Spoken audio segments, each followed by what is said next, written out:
BFM Business présente Tech Co Business, le magazine de l'accélération digitale. Frédéric Simotel.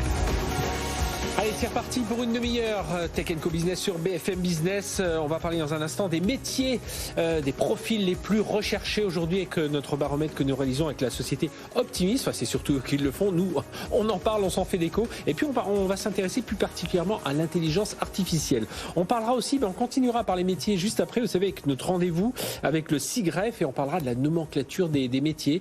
Voilà, comment bien dénicher. Pour bien nicher les bons profils, il faut peut-être déjà avoir une bonne nomenclature. Et on terminera, vous savez, c'était les grands prix du e-commerce cette semaine avec la FEVAD et dont BFM Business est partenaire. Et bien, on reviendra justement sur certains de ces prix, de ces classements et de voir quels sont les meilleurs sites marchands en France. Voilà, c'est pendant une demi-heure, c'est avec nous sur BFM Business. Et on va démarrer tout de suite avec ce baromètre donc de la profession IT, des développeurs, avec vous, Alix Mirchad. Bonjour. Bonjour Frédéric. Alix, directeur marketing chez Optimis, et Xavier Vasquez. Bonjour. Bonjour. Xavier, merci d'être avec nous, CTO France chez IBM, et on parlera avec vous notamment d'intelligence artificielle.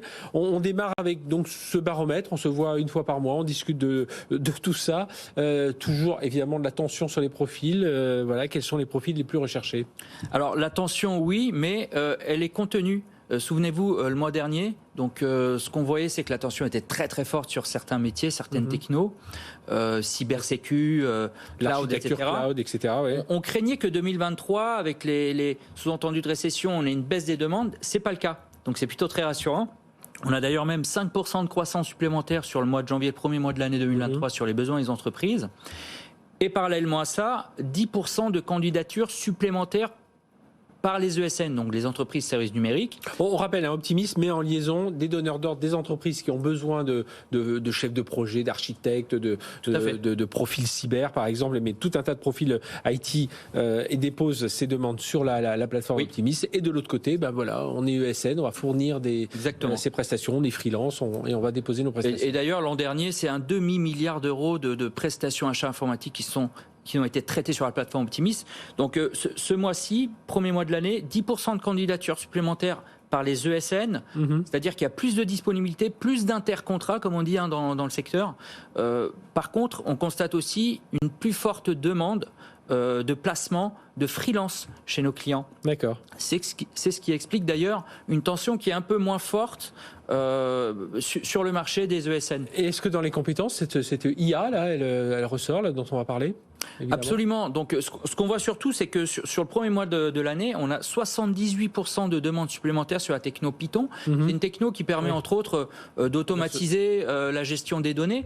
On constate, ça c'est assez habituel, 25% de demandes supplémentaires sur le Java. C'est un langage qui permet, entre autres, de développer du web. Donc, c'est des sujets, de toute manière, qui sont étroitement liés. Une baisse aussi sur le langage SQL. Traitement des requêtes sur les données, sur les bases de données. Et effectivement, je pense que c'est très très lié aux tendances actuelles sur l'IA et le chat. Oui, parce que justement, quand on parle de ChatGPT, qui fait quand même l'actualité, Xavier Vasquez, je rappelle, vous êtes CTO France d'IBM, on parle évidemment moi j'entends souvent, c'est les développeurs qui disent, moi j'ai pris des requêtes JavaScript, hop, j'ai balancé ça pour avoir du Python dans ChatGPT, ça m'a sorti du Python. Donc c'est vraiment en train de changer le métier du développement, notamment ce ChatGPT. Alors oui, OpenAI a rendu visible une technologie qu'on appelle en français modèle de fondation. Il y a d'autres dénominations d'ailleurs, il y a des modèles de langage de grande taille, et donc ça permet en fait d'analyser un grand nombre de données textuelles, et qui permet de faire des modèles généraux et que l'on va adapter à des tâches bien spécifiques, que ce soit de la traduction, de la génération de texte, du chatbot ou de la génération de code. Et donc une chose qui est importante dans ce type de projet, c'est de cadrer un peu les données qui rentrent dans son type de modèle. Et donc effectivement chez IBM, on travaille sur ça. Il y a un projet qui s'appelle Wisdom, et qui permet en fait d'analyser un grand nombre de lignes de code. Et ce que l'on va faire, c'est qu'on va pouvoir générer du code en langage naturel. C'est-à-dire, voilà, je veux déployer une application web, je veux installer tel et tel type de librairie, telle oui, c'est à ce moment-là, on peut vraiment enclencher sa requête comme ça, et puis on va nous sortir un code qui va être généré automatiquement. Aujourd'hui, on est à plus de 70% de précision, donc c'est quand même pas mal du tout. Et donc, c'est vraiment quelque chose qui va être très tendance et qui va va de plus en plus s'accélérer dans les années qui viennent. Ça veut dire que du coup, les profils, là où on demandait des profils très techno, alors il en faut quand même, parce qu'il faut quand même, comme vous le disiez, aujourd'hui on répond à 70%, bon, même s'il va y avoir du machine learning derrière, qui va apprendre et se débrouiller de mieux en mieux, on aura toujours besoin quand même quelqu'un pour suivre un peu ce code, ne serait-ce que pour comprendre, parce que souvent on demande de la transparence à ce type d'algorithme, mais c'est quand même un métier qui est en train de se transformer. On va peut-être avoir des analyseurs de code de ChatGPT, quoi, quelque part, ça peut être ça. Alors, quand on parle de foundation model et de génération de lignes de code, oui, de développement, parce qu'on le rappelle, on peut aussi poser des exactement. Donc, ça veut dire que lorsque vous générez du code, il y a quand même souvent des ajustements à faire dans le code. Hein. Donc, le métier de développeur va pas disparaître du jour au lendemain. Comme on le voit dans d'autres applications de ChatGPT, on voit qu'on doit ajuster un peu. Ça permet de débroussailler, mais exactement. encore du boulot derrière. Exactement.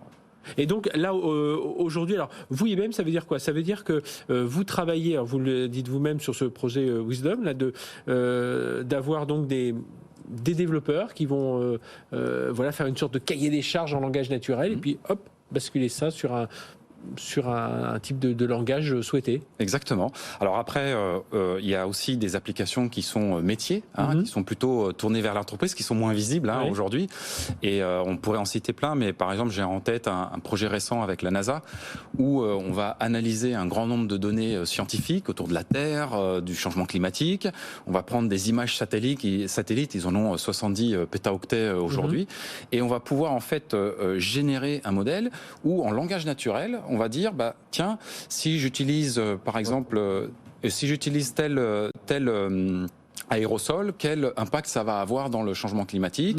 S'il y a un feu de forêt, comme on en a eu dernièrement, quel est l'impact sur la qualité de l'air? Ou une sécheresse à un endroit donné, quel est le rendement sur le maïs ou le blé? Ça veut dire derrière, en termes de droits d'auteur, comment ça se passe? Parce que là, c'est IBM qui propose cette plateforme, sur ce que vous nous aviez dit, Xavier Vasquez, mais voilà, qui va être le propriétaire? Où est-ce que c'est stocké? Est-ce qu'on peut avoir son ChatGPT d'entreprise? Oui, bien sûr. Alors c'est exactement le point de vue d'IBM, c'est-à-dire que l'on va cadrer les données d'entrée. Ce sont souvent des données qui appartiennent aux entreprises et les modèles qui vont être générés appartiennent aux entreprises. L'IP appartient aux entreprises. Donc c'est vrai que quand vous êtes dans l'entreprise et que vous travaillez avec des entreprises ou des instituts de recherche, vous travaillez dans un environnement qui est très cadré et donc bien sûr le propriétaire des données reste propriétaire des données. Eh bien merci à tous les deux d'être venus nous parler de tout ça. Alix Mircham, directeur marketing d'Optimis, et Xavier Vasquez, CTO France d'IBM, et puis on suivra ces projets.